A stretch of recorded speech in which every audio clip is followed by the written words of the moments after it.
Okay, today is Tuesday, April 26th, 2022. I call the regular village board meeting order. Will the clerk please call the roll? Trustee Feichter? Here. Trustee Listener? Here. Trustee Miller? Here. Trustee Prochnow? Here. Trustee Schmidt? Here. So we do have a quorum tonight, so we can go ahead with the meeting. Next, we're going to have the invocation from our good friend Pastor Gorski at the Elk Grove Presbyterian Church, and we're going to do Pledge Allegiance. If everyone could please rise. Pastor, all yours. Do we do the pledge first? I know we do. Prayer God first. is always first. Should always be first. in Let everyone's- us pray. Yes. Amazing God, we are thank you for this night and this gathering of leaders here at Elk Grove Village. We thank you for each person that has a part in the decisions they make that care for your people. May your very presence inspire us every day to care for those in need. We thank you for you are an amazing God who works in our lives in such wonderful ways. It is in your name we pray. Amen. Amen. The flag's to my right. Pledge allegiance to the flag of the United States of America and to the republic for which it stands, one nation, under God, indivisible, with liberty and justice for all. Thank you. Please be seated. Pastor, hang on a second. Oh, I know.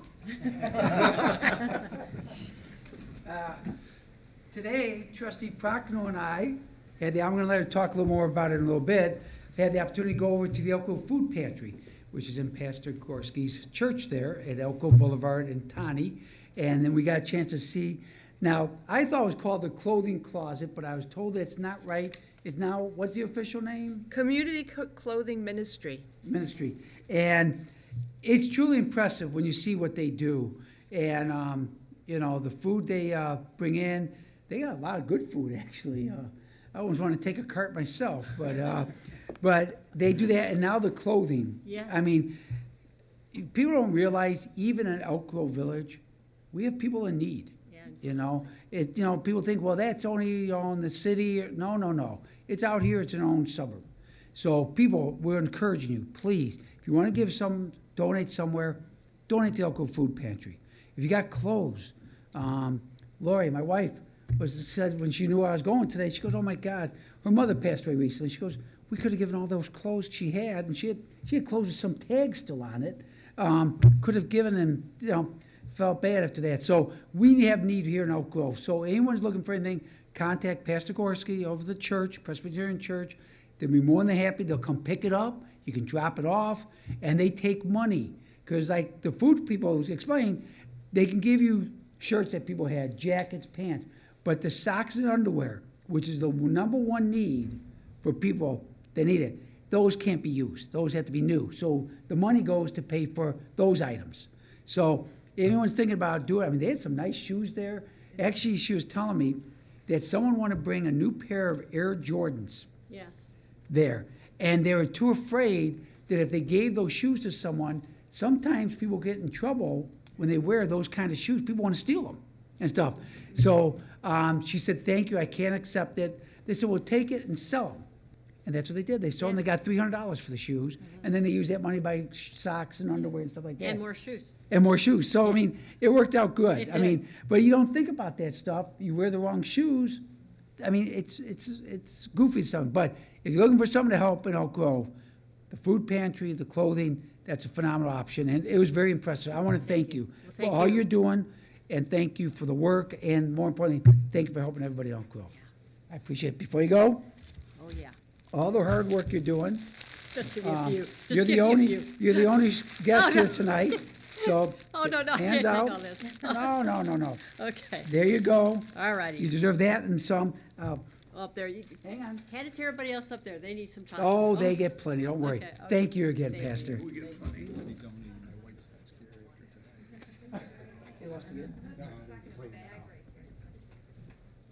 Seven in a row.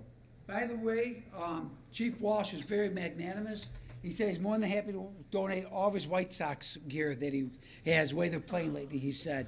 And I was going to say, hey, that's why we didn't advertise with the Sox this year. We knew, they're a one-year wonder, and now we're back, where we should be. So, okay, with that done, we need the approval of the minutes of April 12th, 2022. I move approval of the minutes of the regular board meeting held on April 12, 2022, as submitted, and dispense with the reading. We have a motion by trustee Listener, second by trustee Feichter. All in favor, say aye. Aye.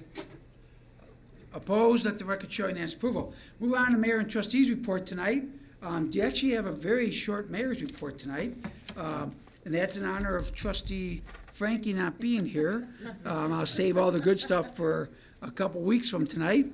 Huh? Oh, I know he will. I would never leave him down.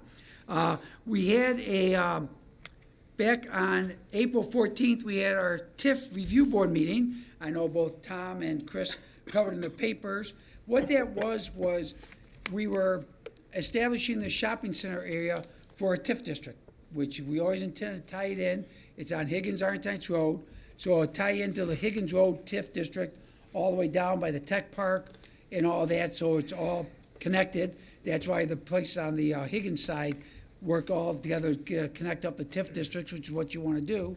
And so we got it all approved. Actually, I think that's the first TIF district in a while we had a unanimous support. I know last one, 59, since the board didn't make a determination, had abstained. This time 59 voted yes. So, Higgins and Oakton. yeah, that's the one. That one got approved in Midway Court too. Yeah. So we're very happy. It was unanimously approved. The other school districts were there, didn't oppose it, met all the criteria and all that. So we're excited. That project's moving along. Just give you a brief update. We're still waiting for some preliminary studies coming back. I think the one is on housing. Yes. The housing component, it's being looked at and studied as far as what's feasible, what makes sense, all that. And right now, actually, I just met with Vinny's Pizza Sunday night. I'll be meeting with all the owners after trustee Proctor brought up about Ken Jarash talking and all that. We're making sure we find out from all the businesses that are there exactly what they need. So as we put the RFP together, we can put down the square footage, all that. Vinny's just said what they got now is fine. Exact same square footage, no more needed or anything like that. So I'll be meeting with them all, going through that. Matter of fact, Saturday is the bowling alley's last day. Chris, nice story. That was a nice job on that. Matter of fact, who was out today? Channel 5? Channel 5 was out today. There was a story at 4:30 today. And tomorrow, Right Channel on- 2? Channel 2 is going to be out there doing their story, so you'll be able to see it on Channel 2 probably in the next couple of days. Yeah, so a lot of stories going on about that, and, you know, it's all coming together, and I know Debbie's more than ready. Debbie Handler, the main proponent owner, the biggest share owner, is, I think, looking forward to Saturday. She's been busy lately and stuff, so it's all moving along, and our hope is by this summer, hopefully midsummer, no later than hopefully August, we'll put out our RFP, which is request for proposal from developers. They'll look at the parameters we've set. We set the parameters we want them to work within, and then we'll get that all done and hopefully come back with some good options. Public be aware of it. Remember, this is going to be private development, so there's going to be companies coming in with different ideas. They may come up with ideas we didn't think about, and they understand our desire with the business that are there and all that. So we're working on it, and hopefully soon we'll be getting some information back to see what's going on. Also had a chance today, Helen, thank you, to go before the seniors for my State of the Village address. Nice crowd today. And actually, when Chief Michael talks next month, all the seniors there get a piece of pizza and a pop. So what happened, Chief, to be honest? We're trying to get more people there for you and get a big crowd. So I said, I'll help bribe them by giving out pizza and pop. So we got you covered. You have a nice crowd. Right, Helen, will be okay? Yeah, okay. Everything so thoroughly that you did, otherwise everybody would have been raising their hands today. Well, thank you. I apologize. My answers sometimes, they don't call me a little windy for nothing. But I want to know all the background, all the facts. So it went well. But thank you, Helen. You do a great job all the time. Appreciate it. So with that being said about meeting the seniors, two things coming up. We have our coffees that we do 4 times a year. Our next coffee is Saturday, May 7th, right downstairs, room E. Josh, speaking of Josh, you get Josh, we always have Josh cookies and donuts and coffee cakes there and all that, so come on by. Very informal, the whole board will be there. Come by and meet with us. But the other thing we're going to announce tonight is we're going to do a special town hall meeting. That will be on Wednesday, May 25th at 6:30 p.m.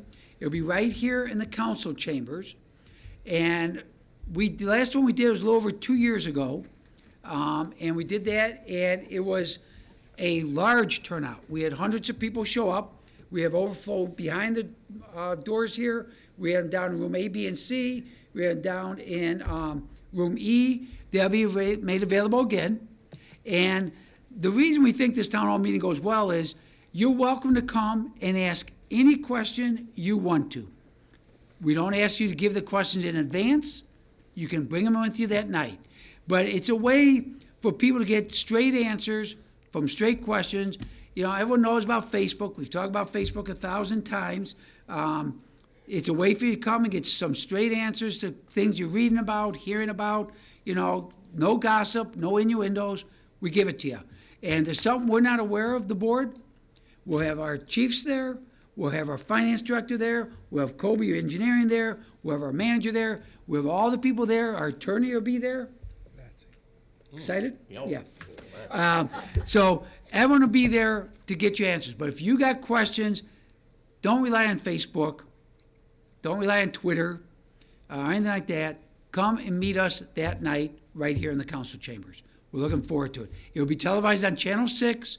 We're working on a way in case people have questions at home, how we might be able to work in those questions. But the first priority be to answer the questions of the people that are actually here at the town hall meeting. They get first priority. And we'll be here. If it takes 2 hours, it takes 3 hours, we'll be here to answer the questions. We're not going anywhere. But that last town hall we had was so well received. People liked it. They actually loved it. And people to this day, at different times, mention, hey, Mayor, you ever going to have another town hall? Hey, Mayor, you going to do it? We're going to have one. Before the holidays, it's safe now, no masks. Everyone's good. Come on, enjoy. If you want to wear a mask, you're welcome to do so. But we're going to have that. So that's May 25th, 6:30 p.m., right here at the Village Hall. We look forward to seeing everybody. Last item, not least. You know, the press, politicians, we've talked about this for 2 years now. They truly fixated on COVID. Well, for some unknown reason, they can't let it go. And, you know, when you look at the science, there's actually no logical reason for everyone to be so fixated on it. The answers are there for us. But for some reason, our local papers, TV stations, to the national media, and, you know, our local politicians, state politicians, federal politicians, you know, everyone is just fixated on it, and they almost like they thrive on COVID. Well, good news is we may finally be at the end of it, the issues that are going on with it. And the reason I say that is finally one judge has hopefully got us back on the road to being normal. And when she really said what we've said as a board for 2 years up here, we're a nation of laws, not a nation of mandates. And that's what we've always said all along. And, you know, people say, well, Mayor, why is it so important? You keep saying we're a nation of laws, not mandates. The reason it's important was this country is founded on that premise.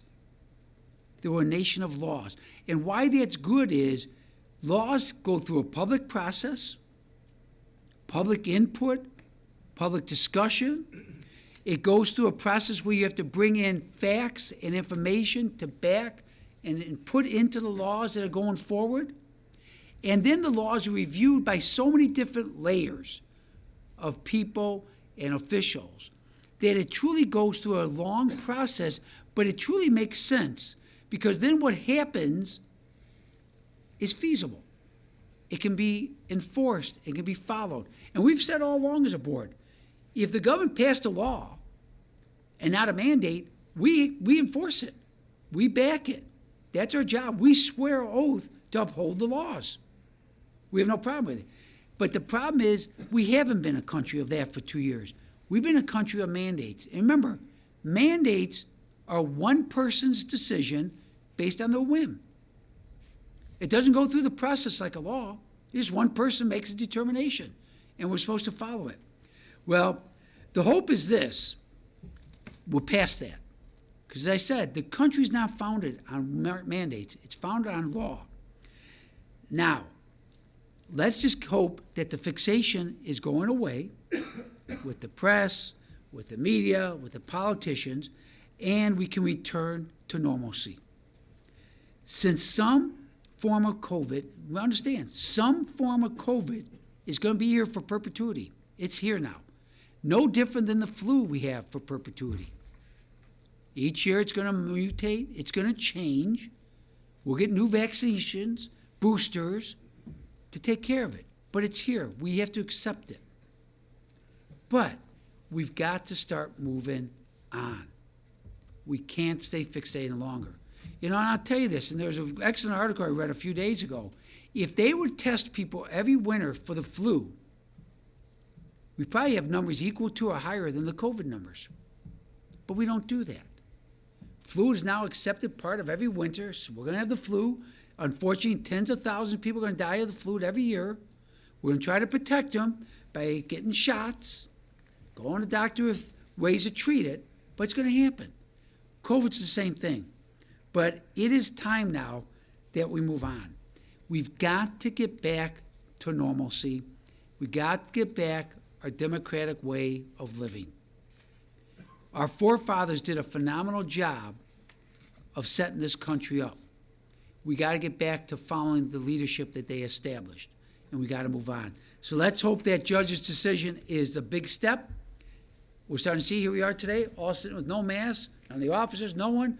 We're getting back again. And you know what? There's another variant out there. And I said before, there'll be another variant in 2 months, another variant in 8 months, just like we have a new flu coming up. We take care of it, but we move on, and it's time. So hopefully that's the last time, Mr. Nagrak, we talk about COVID ever again, right? Amen. That's right. Okay, with that complete, see, Trustee Frankie missed the wrong night. He sure did. We move on now to Trustee Miller. No report. Trustee Feichter. This past week, we had a meeting of Meet Chicago Northwest, which is our tourist organization. And for the first time in 2 years, we had positive comments from all the participants there. There were managers, owners, and so forth of restaurants and hotels. And they, all the way around the room, we had these people making comments about what the conditions are that they see, the economic conditions, now that the pandemic seems to be ending. And it was all positive. To give you some ideas, the occupancy rate at hotels in this area last year was around 19.4%. The current occupancy is 44%, and this is going up. They hope to, in what the normal is around 64%. And they're all seeing this at the hotels, the restaurants, everything is picking up. I talked to one guy who runs one of these bridal places where they run the weddings, and he says, I can't believe the number of people that are having weddings now. They're just enormous numbers. People that held off during the pandemic are coming in now. So it was a nice meeting to have everybody be so positive. Don't hear that too much in the past 2 years. Now I have. Also, another issue, the Bulgarians. I have mentioned to you previously at a meeting that we're going to have a big Bulgarian event on the 22nd of May. But then I just got a call this past week that they're going to have a Bulgarian dance event at Elk Grove High School this Saturday with 400 dancers from around the country doing ethnic Bulgarian dancing. And apparently they've done this in the past. This will be happening at the high school, opening up at about 1 o'clock, and then I've heard that they go on for several hours with this dancing. So You're welcome to attend it, and I just wanted to let everybody know, we sure have, more than I realized, a very active Bulgarian element or people in the Elk Grove and surrounding area. And that concludes my report. Thank you, Trustee Feichter. Yeah, Jivka, who I met with many times, says we got a very big Bulgarian population. Yeah, more than we ever imagined. So it's nice to see them celebrating their culture, and of course our friendship agreement with Pernik. So looking forward to. So I thank you, Pat, for all the work you've done with that and Thank you. working with them. Trustee Listener. Thank you, Mr. Mayor. First, I'd like to give a shout out to ComEd. With a recent monthly bill I received, along with it was my personalized reliability report prepared by ComEd for 2021. Fortunately, in my area, I had no outages in 2021 and only one in 2020. And the service reliability on the report for the entire village was reported at 99.99%. And I wanted to mention this because I feel that's outstanding when you consider all the work that ComEd continues to do to provide more capacity to support the growth of data centers and other businesses in Elk Grove. Second item, I was pleased to attend the April 13th grand reopening at Jewel Foods. I feel they did a great remodeling job while keeping the store open during the process. I was happy to make a few remarks following warm felt comments by Trustees Feichter and Prochnow. And I would also like to wish Trustee Prochnow a happy birthday. Chris celebrated her birthday this past Saturday, and that concludes my report. Well, that's very nice. Happy birthday and all. Thank you. Oh, the celebration continues. I'm going at least into mid-May before that. Well, Christmas just ended, too. I know. Trustee Prochnow. Thank you, and thank you for mentioning that Steve and I also attended the Jewel grand reopening. It was very nice. I was amazed because the aisles had always been so tight, and they put in all new flooring, and they took out some of the aisles and consolidated things, and it's so open now, especially in the produce area and the delicatessen area. We were just really proud of Jewel for reinvesting into our community, too. It'll be there it has been there for as long as I can remember, first across the street and then now at this location. But thank you, Jewel, for what you've done. You're kind of a little jewel in our community, but we knew that already. Secondly, the mayor and I did attend the Elk Grove Presbyterian Church Community Clothing Ministry and their food pantry this morning, and it was amazing to see the way they've developed it. The food area is like as if you were going to a grocery store. You can go from shelf to shelf and pick what you'd like to have. And then if you need some, they had men and women's gently used clothing upstairs in the clothing ministry. They are indeed taking donations of food, gently used clothing, new socks and underwear. But when in doubt, if you feel like contributing to the cause, they really prefer to get cash so that they can invest in what they need most. It's a beautiful facility, and clients that do come in to use the facility are screened through the village. So they are legitimate people, and these are people in need within our community. I've been there on occasion, and you'd be surprised by the people that you see there that you know, and you think, oh, I didn't know. Well, you don't know.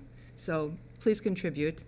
And I also attended the Celebration of Cultures on April 21st, but I'll let Trustee Schmidt talk about that. I know Trustee Miller was there at another booth working.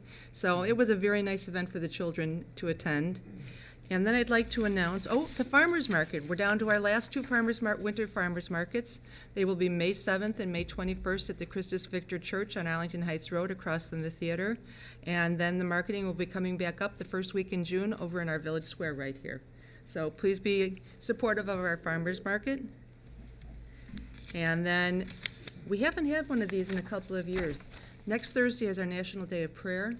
And we used to have a National Day of Prayer within all the churches in our community. We'd get together on that day and do a universal prayer, and it's been very nice. Well, I have the Interfaith Council of Elk Grove is working together to build a just and caring society. We invite you to an Interfaith Peace Prayer service Thursday, May 5th, 2022 at 7:30 a.m. at Christus Victor Lutheran Church, 1045 South Arlington Heights Road in Elk Grove. All are welcome. So that's 7:30. A week from Thursday already. Yep. I can't believe it's May already. So please consider attending. It's really a very uplifting. It's not a very long one. It's about 45 minutes to an hour, but it's very I think they have uplifting. breakfast first. Well, it usually says breakfast, but it only says prayer service. I don't think there'll be a breakfast. Then I got a breakfast, just a prayer service? Okay. Yeah, I think they're gradually getting back into things. I'm And- looking forward to, like, say that, we used to look forward to that. We and- love the breakfast. Yeah, well, I mean, but the prayer part, I mean, it was just nice seeing all the different ministers and, know. Most of the ministers from the community are represented there, and each has a different subject area that Yep. they speak about and pray about. So it's very uplifting. we look forward to it. Yes, I am So- too. And then last but not least, I'm so excited. I get to start announcing that Monday, May 30th, at 10:45 in the morning, we'll have our, what one is this? Our Memorial Day observation. Observance. I'm trying to think of what year. How many years we've been doing this? 22, Probably 23, 25. 24, 25, I believe Yeah. our 25th Memorial Day observation, and that will be at the Park District Pavilion, again, Monday, May 30th at 10:45, inside in the main gym. It's a lovely service that we've moved inside just to protect everybody from the weather conditions and the heat. And it's not a long ceremony, it's about 45 minutes, but there's a lot of moving speeches. We have elected officials giving speeches, we have songs to sing, the band plays, and it's a very nice service. And one thing we learned from COVID, and that we're gonna continue doing is, Jen, you just secured with Josh, right? The cookies. So we started with COVID, we did it last year for the first time, we took a year off. We got the big cookies from Josh, we have wrapped individually. Shaped like stars. Yep, so we're gonna do the cookies again this year, instead of having someone cutting up coffee cakes and stuff, we're gonna have the cookies in plastic and the big ones. So, we're good, right? Yes. And We just again, approved it. Jewish Bakery is very, even though we do pay for some of the cookies. give us a discount. Generous discount, a very, Yes. very wonderful family in our community. Thank you to the Jerishes. And that concludes my report. Very good, thank you. Trustee Schmidt? Yes, I have several things tonight. First, on Thursday, April 14th, Deputy Village Manager Jablonski and I attended the Illinois Tollway Elgin O'Hare Western Access Local Advisory Committee meeting, which was held in Bensonville. This was the first meeting held in several years due to the COVID. And to remind everybody, this project includes 17 new miles of tollway roads, 15 interchanges, and 31 miles of local road improvements. And the benefits of this project is to relieve traffic congestion and allow a western access to O'Hare Airport. The completion target for this project is still 2026.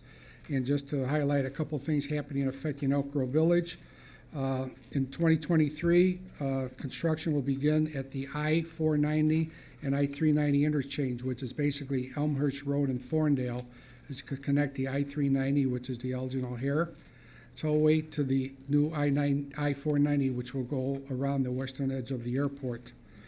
And the I-90 and 490 interchange will be completed by 2025. That's the Jane Addams tollway. And if you notice, there's a bridge there where the old Oasis used to be, the bridge that goes nowhere. That's going to be the connecting point from the 490 onto the I-90. And the big project that's going to affect Elk Grove will be Toohey Avenue between Mount Prospect Road and York Road, or Elmhurst Road. First, they're going to construct a bridge over the railroad tracks just west of Mount Prospect Road. Toohey Avenue has about 55,000 cars a day travel on it, and I'm sure everybody here has been caught at one time or another by those trains over there. And late for a plane. Yeah, so it's going to be, they're going to put an overpass over that, and they're going to do a total reconstruction of Toohey and Elmhurst, and which is going to have different traffic patterns, especially for traffic that's going to go from westbound Toohey to southbound Elmhurst, and we'll explain that as we get closer to it. But those projects will start, they're hoped to be completed by 2025, those projects.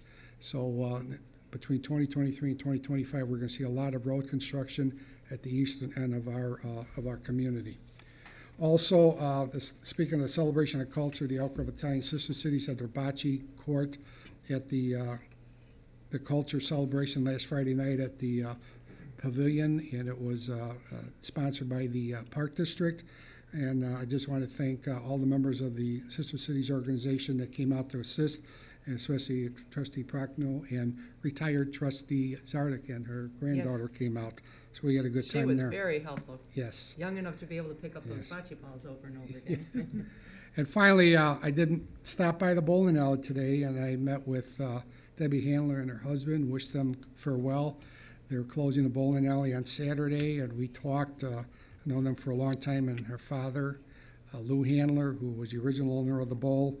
And we talked about a lot of events that occurred there over the years, but the one thing that she told me that was close to her heart, will always be, was we had a rockin' bowl there, which was sponsored by the Oak Grove Police Department back in the 80s and 90s. Chuck, were In you the here when summer. we started? During the summer, Yeah, right? during the summer, where we had on Tuesday nights, we opened up the bowling alley. Kids came and they bowled and played pool with police officers, and she said she really had a good time at that, and that's one thing that she's really going to miss. So we had a nice little farewell discussion today, and so that concludes my report. Thank you. Chief Welsh, Kansas City 2, Sox nothing. Anyways, we'll now move on to accounts payable warrant for April 26, 2022. I move approval of the April 26, 2022 accounts payable warrant in the amount of $484,114.14. Second. We have a motion by trustee Lister, second by trustee Feichter. Jen, can you call the roll, please? Trustee Listener? Aye. Trustee Miller? Aye. Trustee Prochnow? Aye. Trustee Schmidt? Aye. Trustee Feichter? Yes. Motion passes 5-0. Tonight, we have consent agenda items A, this is ironic, through Z again. 2 weeks in a row. 2 weeks in a row. And of course, we had xylophone before, so that's why we had Z before, so can't lose that. I need a motion. So moved. Second. We have a motion by trustee Listener, second by trustee Miller. Any questions, comments from any board members, staff? And with the audience wish to questions on the consent agenda? Seeing none, hearing none, we record the vote as previously demonstrated, 5-0. There is no items on the regular agenda. Mr. Roan, anything for Plan Commission Zoning Board? Nothing for Plan Commission and nothing for Zoning Board. Okay. Recycling Waste Committee, trustee Feichter. Well, our wonderful staff here in Elk Grove continues to do a great job putting together a very readable and very attractive newsletter. And I really hope people read it, look at it, and actually, they should keep some of the pages in it, if not the whole thing, around their house, because some of the items are so very important.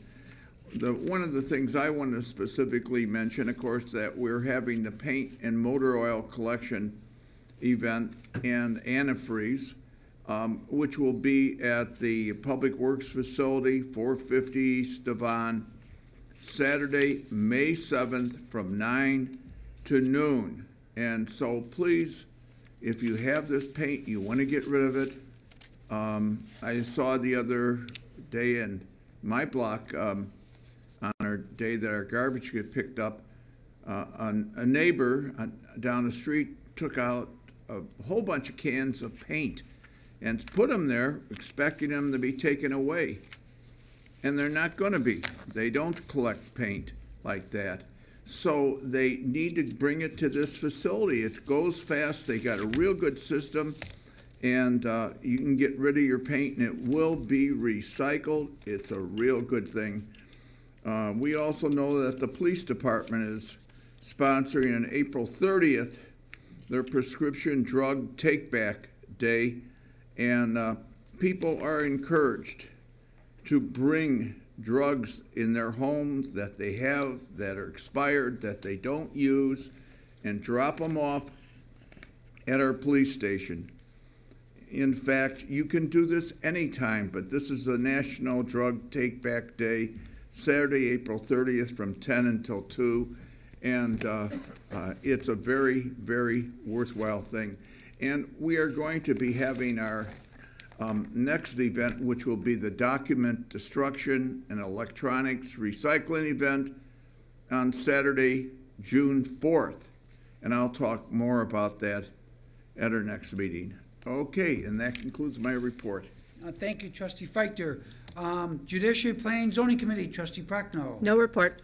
Capital Improvements Committee, trustee Schmidt. Yes, just a couple of things. There's going to be a meeting on this Thursday, April 28th, a pre-construction meeting with the construction company that's been awarded a contract to start the Arlington Heights Road project. So we should have some starting dates at the next board meeting. So the project will be start sometime, we believe, in May. Okay. And also, there's going to be a Public Works open house on Saturday, May 14th from 9 to 1 over at the James Paul Petrie Public Works Facility at 450 East Devon Avenue. Some of the activities are going to include a tour of the facility, touch a truck. There'll be sweeper rides, different demonstrations and interactive exhibits. This will be fun for the whole family.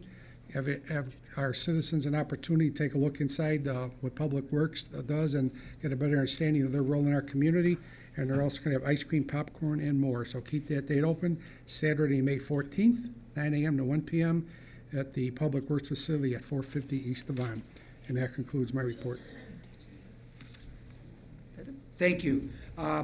Cable Television Committee, trustee Listener.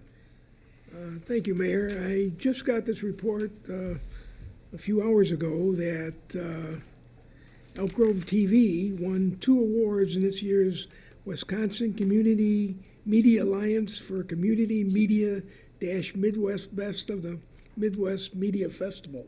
You deserve an award for saying that. Thanks. Producer Debbie Dennison won an Excellence Award in the documentary feature category for the program A Walk in the Park, the Haddendorf Center. And producer Ross Rowe won an Achievement Award in the live coverage category for the 2021 Elk Grove High School commencement ceremony. This is the 9th consecutive year that EGTV has won awards in this competition. The awards will be presented at the Midwest Conference and Banquet to be held in the Park Hotel in Madison, Wisconsin, May 12, 2022. And congratulations to the winners, and that concludes my report. Thank you, trustee Listener. Youth Committee trustee Frankie's not here. Does anybody have a report for the Youth Committee? I actually do. I want to reiterate that the scholarships from the Youth Committee, the deadline is May 6th, which is only a week away, just a little over a week away. There are 7 scholarships to be awarded, and 5 would be from the village and 2 from the Parks Foundation. They're $1,000 each, so please, please, please get your application in.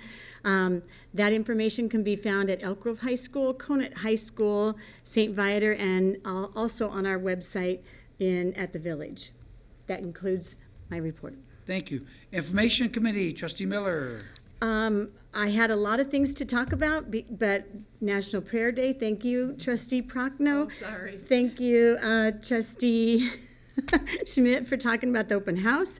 The wonderful Villager newsletter, couldn't be more proud. I would like to point out a couple of things. The Neighborhood Watch meeting, which is this Thursday, April 28th. If you want to know about crime trends, this is the place to find out. It is here at the Village Hall at 7 p.m. Arbor Day, which is near and dear to my heart because it started by J. Sterling Morton from Nebraska in 1872. And he set aside that day to plant 1 million trees in Nebraska because they didn't have any. So that is this Friday, April 29th at 10 a.m. at Meade Junior High. So I would encourage everybody to attend Arbor Day or at least plant a tree or think about planting trees.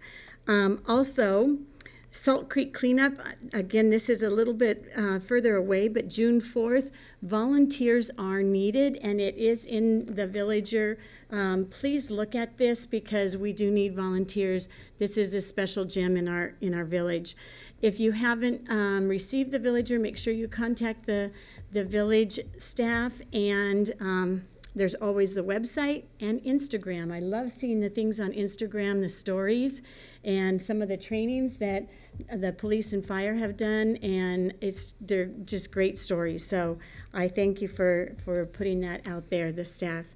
And that concludes my report. Thank you, trustee Miller. Business Leaders Forum, trustee Schmidt. Yes, I have several things. On April 20th, trustee Miller and I paid an ambassador visit with some staff to the Mother's Milk Bank located on Elmhurst Road.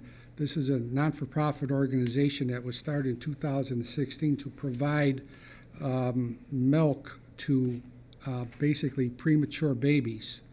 They went through this whole process about how the milk there has to be special milk, mother's milk, and they get donations. They get it through hospitals. They send it over to this location.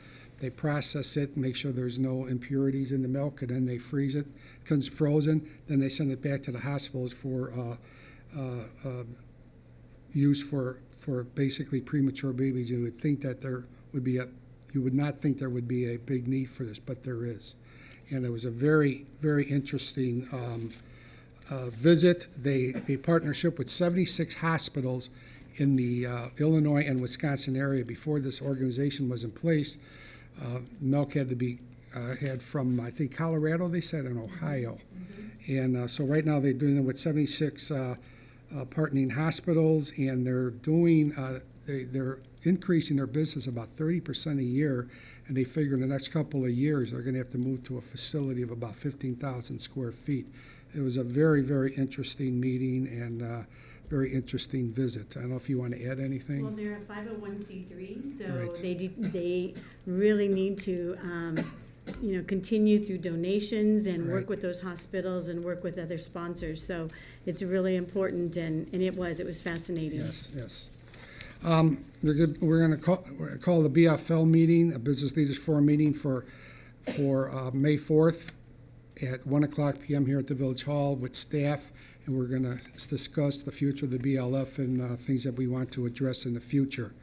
And also today, Josh Grosden from the Economic Development Department here, he sponsored a podcast on the North Suburban Cook County American Job Center. This is an organization that if anybody is looking for a job, a full-time job, they will help you find one, and there's no cost to this.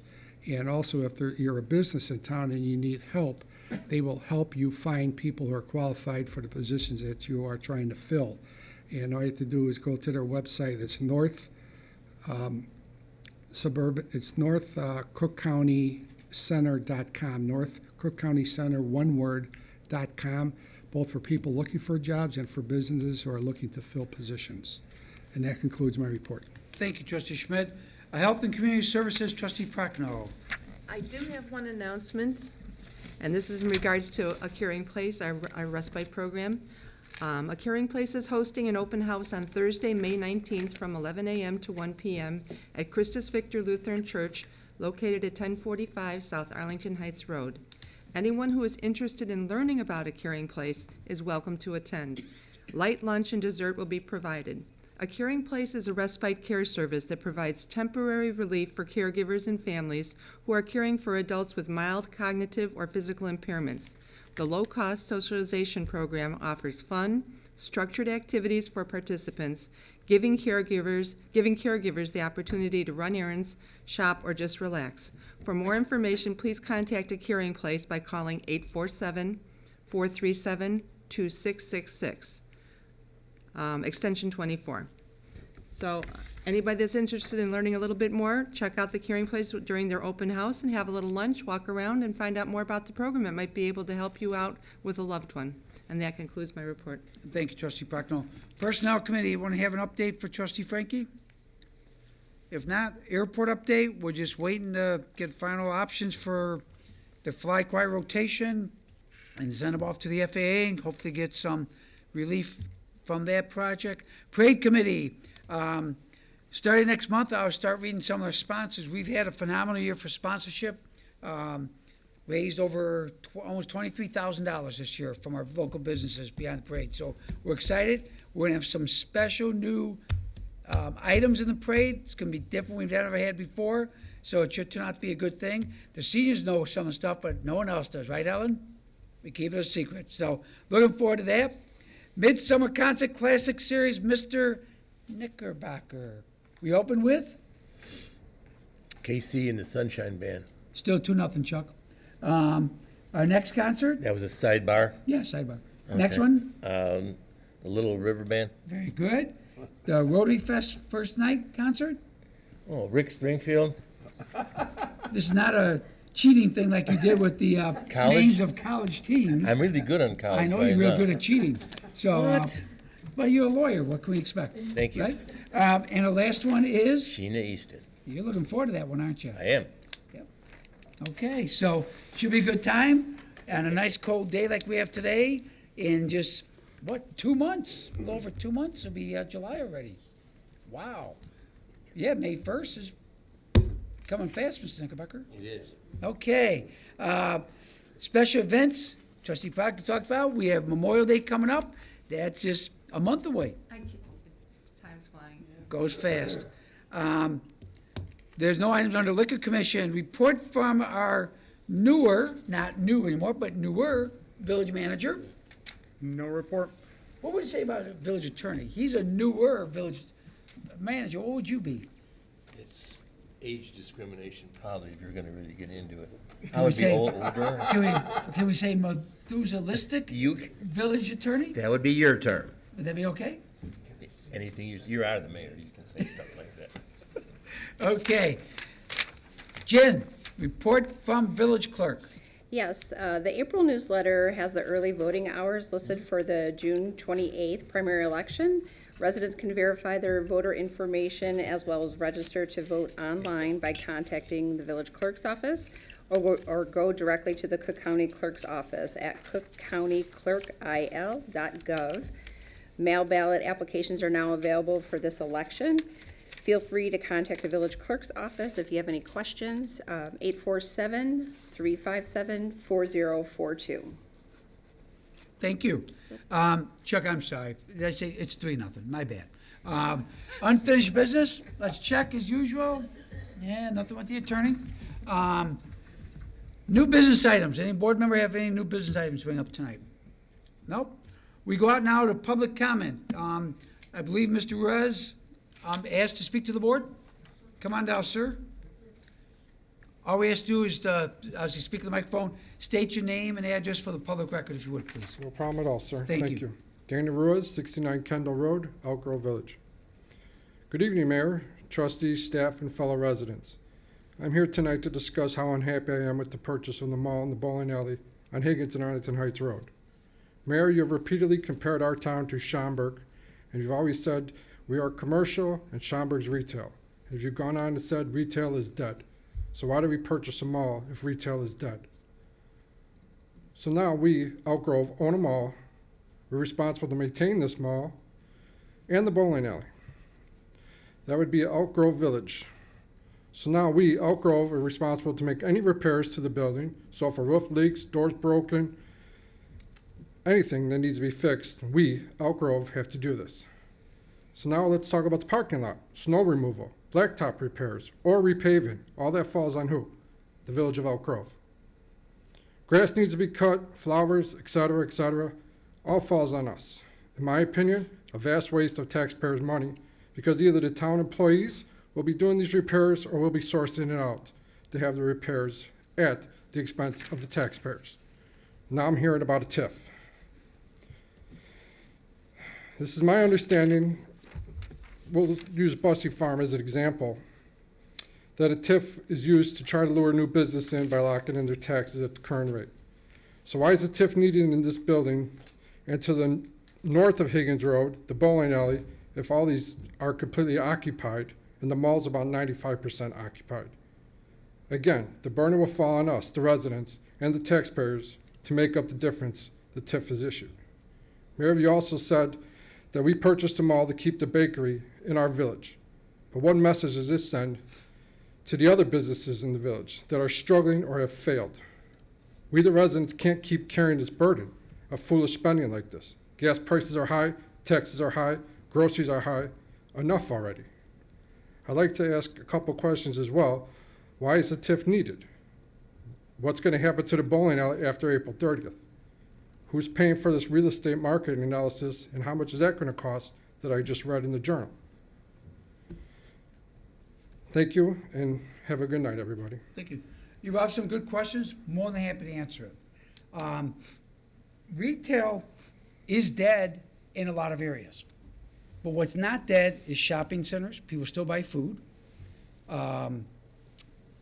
pizza places, people still buying pizza. I mean, they do it all place. Restaurants, something we need more of, not less of. So like that. What happened, I'm not sure, Mr. Rez, if you heard all that. What happened was about a year ago, our staff started getting people coming into our village saying, hey, we're looking to buy the bowling alley. Bowling alley's been for sale for 4 or 5 years. Well, fine, you're looking to buy a bowling alley. No, we're going to tear it down and put a used car lot on the bowling alley. We didn't have one person come and tell us that. We had 2 different people come in and tell us that. Then after that, we had a gentleman come in and say, hey, I'm looking to buy the bowling alley. We're looking to put a giant used storage place inside the bowling alley. We also knew that Neiman was trying to sell the shopping center, not knowing what potentially may come there, may not come there. Now, I'll give you an example. The shopping center, the parking lot around the shopping center and bowling alley is in need of repair. Anyone who drives through that knows that. The cost to rehab that parking lot is almost $4 million. It's almost 1/4 the value of the shopping center. The whole thing we bought, bowling alley shopping center, it's almost 1/4 of that value. It needs changing. We talked as a board and said, do we truly want the main focal point when you come into Elk Grove, as you drive into the biggest business park in North America, the new technology park that was filled 3 years ahead of schedule, that's going to generate tens of millions of dollars for this community? Do we need the first sign you get when you come into Elk Grove, a giant used car lot or used storage place? Or a shopping center area that needs some massive repairs? We said, that's not what we want. Can we get involved to come up with options that are better? Now, the second concern we had was that shopping center is the first shopping center Elk Grove ever had. It was built even before I was born. It was built in the late 50s. Mr. Knickerbocker told us that the zoning and laws that were placed back then were very loose and flexible. What that means is we would have very little potential control of what came in there. And when you have no control of what comes into place, God knows what we could end up with. Am I correct, Mr. Knickerbocker? Yes, sir. Am I speaking out of turn? No. So, with all those facts, we said the best choice for us is take control of the situation so we can lead what happens, not follow what happens. The bowling alley tried to sell, they couldn't sell. Bowling's a dying sport. I mean, I think Chris had a phenomenal article. I think we have 1/3 the number of bowling alleys we had just 40 years ago left. It's changing. So to make sure we direct which way it's going, we stepped up. Now, you bring up a statement that the taxpayers are losing money. The ironic thing is, we're making money on that shopping center.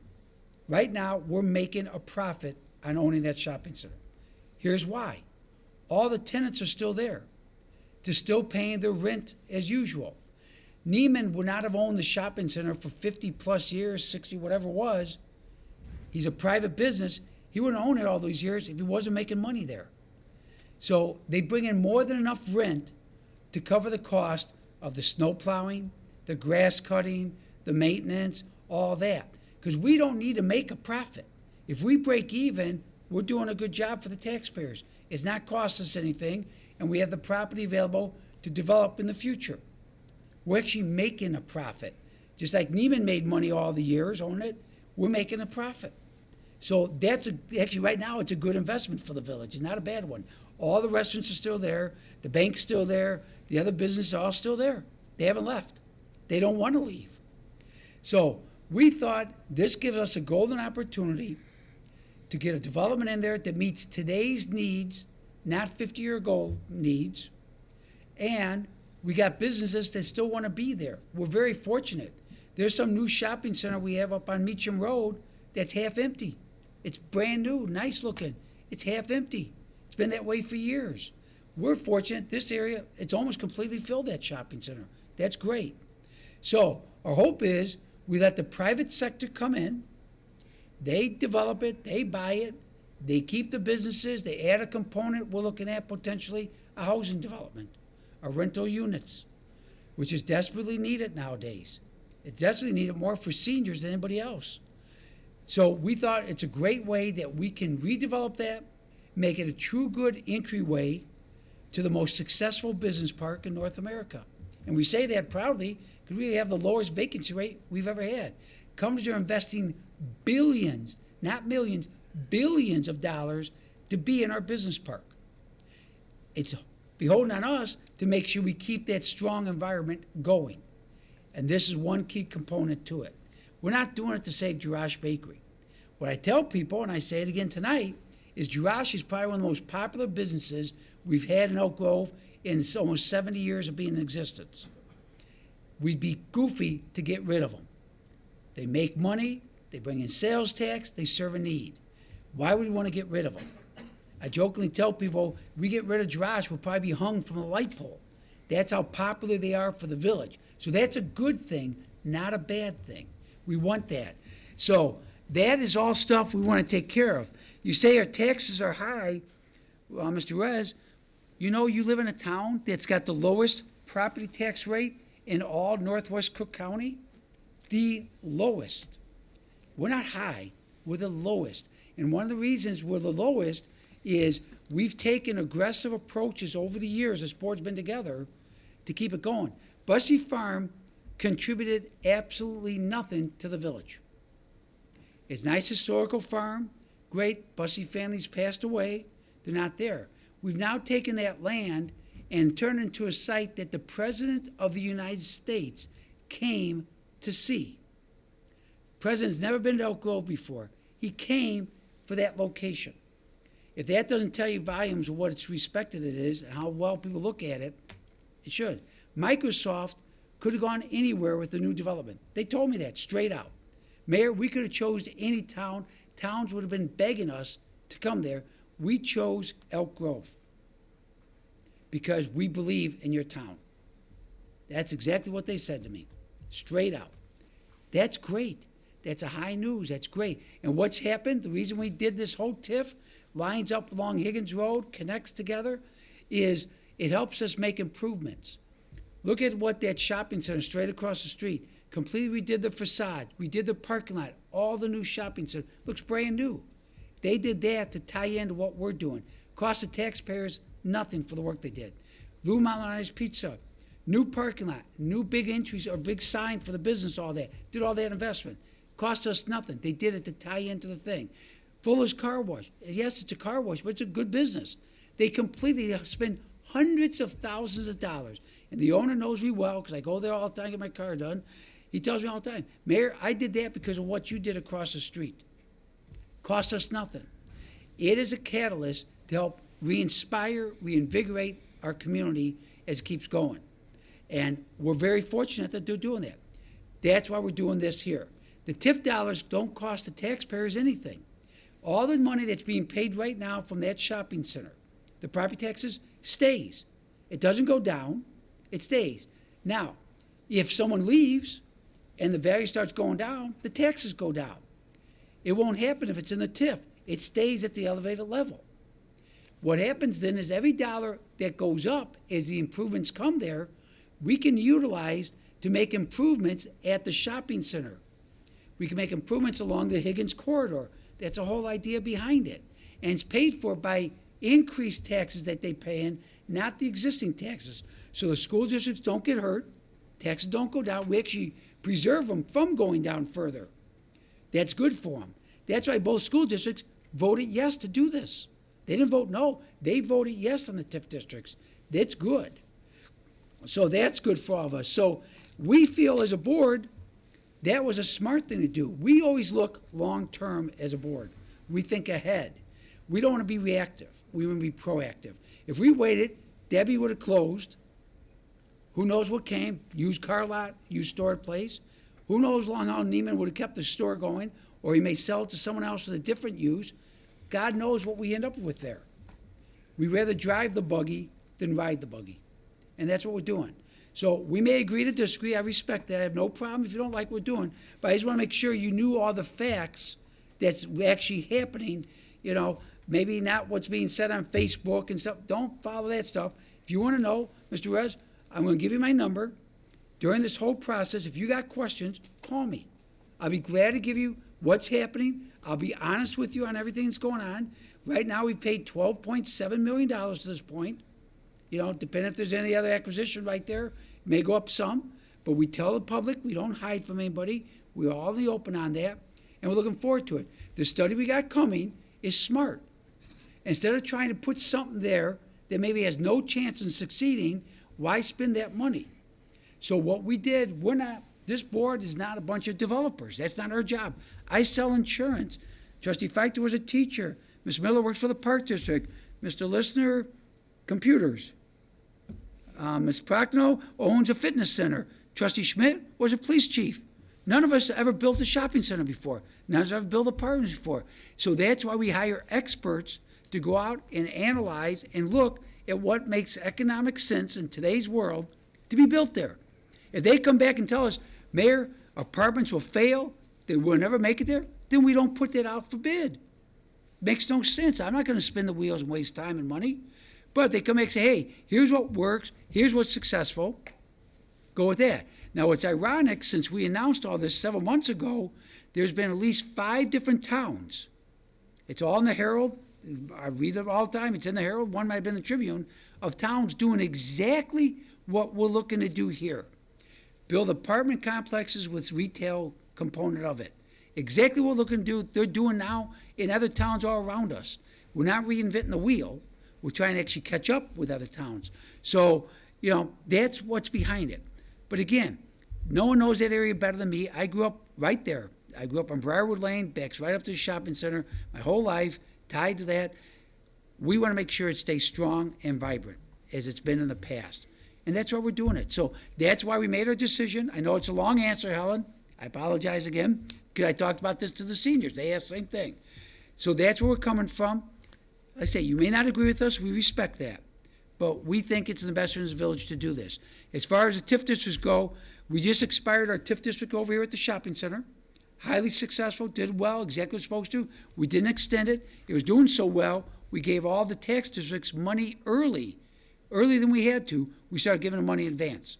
Actually, the Elmhurst Road TIF is doing so well, we just given them another $700. We give $1 million a year earlier back in our TIF districts than we have to. Because we're doing well, we want to share them with the Park District, the library, the schools. We're a partnership. We want to keep that going. So our TIFs have been very successful. They've been very well. We wouldn't have Prime Data Center coming at the old hotel site at Bussey and Oakton if we didn't have TIF money to buy the old hotels. You all know what that hotel was like before. Tear it down. We now have a data center coming that's going to generate between $3 and $4 million a year to this village and new taxes when it's built over the next couple of years. $3 to $4 million. Instead of having a bad hotel there, we're now going to have a new development that's going to be generating revenue for the village that helps keep your taxes the lowest. That's all win-win, and that's what we're looking to do. So, again, we're trying our best to do it, to keep it strong. Sure, anything you want, sir. You spoke of those other businesses along Higgins and Lou Malnati's. Those are all privately owned businesses. They're not village-owned like this is now. This Right. is now village-owned business. Also, you talked about our taxes not going up. If we put 250 apartments there, just throwing it out there, and say we've got family, husband, wife, one child, all those kids need to go to school somewhere. Yep. So if that TIF is locked in, our taxes are going to have to go up to support No. the schools and the The park state has a districts. law that if you have a TIF district and you put any residents in that TIF district, if there's any school-aged children, we have to contribute some of that tax increase there. Some of that goes to the school districts. We have to give money to the school districts. So, no, the schools will be made whole. They won't be made short. Now, what we've been told, waiting for the final study, is apartments do not attract families. These apartments aren't built for families. A lot of them are 1 and 2 bedroom. What's going in apartments nowadays are some younger people, or empty nesters just starting out, couples get married, but majority of them are seniors. What seniors are doing now is they don't want to have a house that if God forbid they pass away, that the kids got to come in, get rid of 50 years of clutter they gathered, then sell it. I know this because I just went through that with my mother-in-law that passed away. They don't want that headache for the kids. So they sell their homes, they move into apartments, less work for them, less maintenance for them, and they put the money in the bank. They can use that money to live on, or that money sits there for the inheritance for the kids. By the same token, if one of the seniors living there needs to get assisted living, or need to go into more helpful living quarters, they don't have to sell a house now. They just move out, stop the lease, they move into where they have to go. It's quicker, easier, simpler. So that's why you're seeing more seniors go to that. Secondly, these are higher-end apartments. The starting rent's going to probably be $2,000 to $2,200 a month. They got more amenities there, fitness room, gathering rooms, a lot more amenities, indoor parking. All of that is going to be part of it, which is what seniors want. They can afford it because they've sold their house and all that. So it really is that. But if a kid does go to that apartment, if we build it, and one goes there, we take out of the excess growth, we take out the cost for them to go to school, and we pay the district. So the school district are made whole. They don't lose any money. We still got all the growth going on. The growth will be far more than what it costs to push some kids in school. It's a win-win for everyone. It works out good. And they tell us it's going to be popular because it's right by the woods.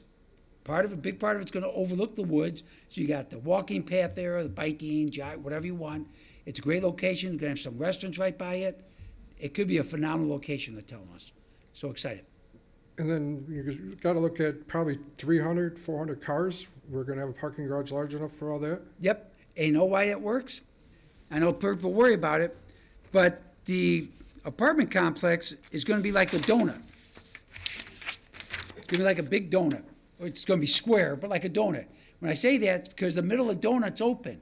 The parking's all in the middle of the building. There's no parking on the outside of the building. It's all the cars that live there park inside in the middle of the apartment complex. They just built one, was it Des Plaines? Mount Prospect. Both Des Plaines, Mount Prospect. Just opened up brand new apartments, done the exact same way. All the parking's on the inside. So I know one person was worried about all the cars that lives on Forest being parked, man. Nope. All the cars are accounted for inside the middle of the building. So no cars on the outside, works out beautiful. I mean, it's good points you bring up, because your question is that question we were asking. Wait a minute, where are you going to put 250 apartment cars? Oh, no problem. They go inside. So your questions are very good. Same question we had. But they gave good answers. Nope, parking's all inside on that. Next question would be the infrastructure. Who's covering the cost for water, sewer, electric, gas, and so forth? That may be what we use TIF dollars for, to improve the infrastructure. Just like we did the tech park, we all paid for the water coming in, the sewer coming in, the electric coming in, the roads coming in. We may be paying for some of that to make this affordable to get this developed. So that's why we want the TIF dollars, because it's those TIF dollars that are paid for the infrastructure improvements to make it, or public improvements it's called, to make it viable for development. That's why we want the TIF dollars so bad. Okay. Mr. Reyes, we think this, trust me, we don't do anything willy-nilly. We've been around, you know that, we've been around a long time. We think things through carefully, and we think things for long-term best of Elk Grove. I think you would agree with me. The last thing we'd want to see over there is have that shopping center turn into a used car lot or a giant used storage place. None of us would think that's a great welcoming sign coming to Elk Grove Village. And no one would sit by and let that happen. Then our other fear is, if that happens there, what could happen to the shopping center portion? Wouldn't even sold it. And as Mr. Knickerbocker said, we'd have very little control. Now, our laws are much better. We have tight control what can go where to impact the residents, impact people around it. Back then, we didn't have that same luxury. So we want to make sure we protect this village's future. And then how long will the bowling alley sit vacant? We hope to tear it down very quickly.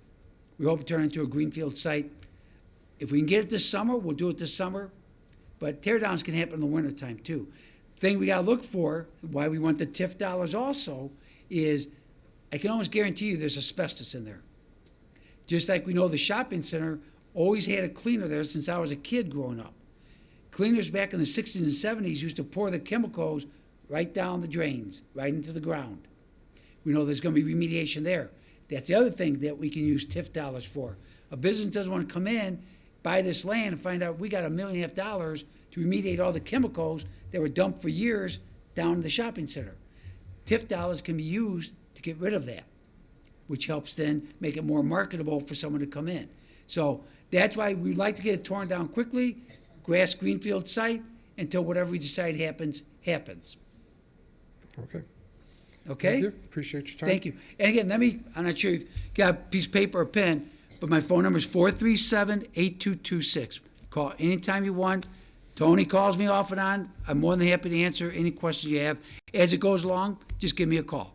I've called you previously. Okay, so I'm there. Yes, sir. Okay. Thank you very much for coming. I appreciate it. Yes, sir. Okay, thank you. Any other questions? Mr. Mayor? Yes. Debbie told me today that they're gonna start moving stuff out of their Monday morning. Oh, yeah. Yeah. They want to, because they got to pay rent Yeah. until they get out. So I know that she wants to get out quickly. right. And they're selling all the equipment. Right. So they want to get that done. So, I know Debbie wants, And she's very happy it's not gonna be a used car lot. She was very emphatic about that today, too. well, the family's got pride. The Yes, they family's do. owned it from the Yes, beginning. they do. Yes, You know, they do. figure 60 years they've been there. Yes. You know, they take a lot of pride in that. So that's good. Yep. Okay, anything else? Helen, anything else? We're trying our best. Thank you. Okay, we have a new officer here tonight. First time. Welcome. Ms. Carbon. Huh? Ms. Carbon, to you. Oh, I'm sorry. Ms. Carbon, I apologize. Thank you. Appreciate it. Okay, nothing else? I need a motion to adjourn. So moved. Second. A motion by trustee Feichter, second by trustee Listener. Jen, can you call the roll? Trustee Listener. Aye. Trustee Miller. Aye. Trustee Prochnow. Aye. Trustee Schmidt. Aye. Trustee Feichter. Yes. Motion adjourned, passes 5-0. Folks, have a good evening. Meeting adjourned. 6-0 now, Chuck.